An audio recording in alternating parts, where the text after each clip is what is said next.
हापूस आंबा म्हटलं की कोकण किनारपट्टीवर उत्पादित होणारा गोड, चविष्ट आणि स्वास्थिक आंबा सर्वांच्या डोळ्यासमोर येतो। केवळ भारतीयांच्याच नव्हे, जगभरातील आणि प्रामुख्याने अमेरिका, ऑस्ट्रेलिया आखातातील खवय्यांना हापूसची गोडी लागली। पण याच कोकण हापूसवर आता गुजरातने दावा केलाय। वलसाड हापूस म्हणून भौगोलिक मानांकनाची मागणी त्यांनी केली आहे। त्यामुळे कोकणातील आंबा बागायतदारांची चिंता वाढली आहे, कारण जगात कोकण हापूस हे हापूस आंब्याला मिळालेलं पहिलं आणि एकमेव भौगोलिक मानांकन आहे। हापूस आंब्यावरून नेमका काय वाद आहे पाहूयात ग्राफिक्सद्वारे। वलसाड हापूस म्हणून भौगोलिक मानांकनाची मागणी होते।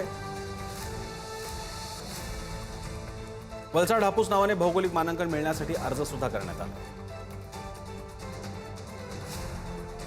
तर गांधीनगर आणि नवसारी विद्यापीठाकडून भौगोलिक मानांकनासाठी हा अर्ज दाखल झाला। कागदपत्रांच्या पूर्ततेनंतर 30 ऑक्टोबरला पहिली सुनावणी झाली आणि यानंतर हा अर्ज कोकण आंबा उत्पादक आणि विक्रेता संघटनेनं याला विरोध केला। वलसाड हापूसला मानांकन मिळाल्यास कोकणातील शेतकऱ्यांचं नुकसान होऊ शकतं। जीआय मानांकन हे कोकणासाठी ज्या वेळेला हापूसला मिळालं त्या 2008 साली आपण 2003ला जीआय मानांकनचा प्रस्ताव आला, त्यानंतर 2008ला आपण मागणी केली।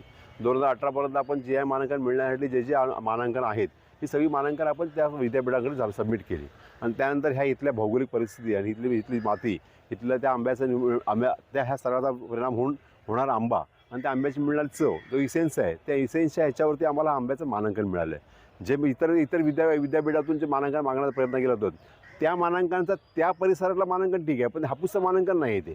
ते मानांकन त्यांच्या आंब्याचं मिळेल, त्यांना आंब्याचं मानांकन मिळालं हरकत नाही। मियावीला जसं मिळालं, मियावी आंबा म्हणून विकतात, तसं त्यांनी वलसाड आंबा म्हणून विकावा।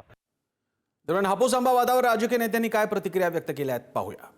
माझं म्हणणं की कुठच्या तरी एखाद्या वाक्यावरनं किंवा एखाद्या बलसाड या नावाच्या आंब्यावरनं तुम्हाला असं वाटतं का देवगड हापूसची चव बाजूला होईल किंवा रत्नागिरी हापूसची चव बाजूला होईल? शेवटी आमची चव जी आहे, मधुर चव जी आहे, ती तशीच राहणार आहे। त्याची तुम्ही देखील चिंता करू नका। आणि बडसाडचा येऊ दे नाही तर कर्नाटकचा येऊ दे, आमच्या हापूस आंब्याला, रत्नागिरी हापूसला किंवा देवगड हापूसला कोणीही बाजूला करू शकत नाही। कसं आहे, सगळ्या जगाला माहीत आहे की हापूस आंबा हा कोकणचा राजा आहे। त्यामुळे अशा प्रकारच्या ज्या गोष्टी आहेत, ज्यांना जे काही करायचं ते करू द्या, पण कोकणाचा हापूस आंबा घेऊन जाण्यासाठी दुबईतून लोक येतात, आंतरराष्ट्रीय क्षेत्रातून लोक येतात, व्यापारी लोक येतात। आमच्यासारखी डॉक्टर मंडळी जाऊन कोकणातून पेट्याच्या पेट्या आम्ही घेऊन जातो।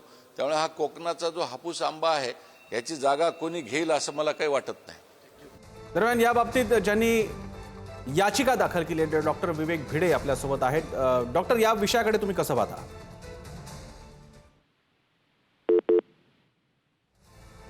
त्यांच्याशी संपर्क तुटलाय, मात्र या प्रकरणाला आता कोकणवासियांकडून जोरदार विरोध होतोय।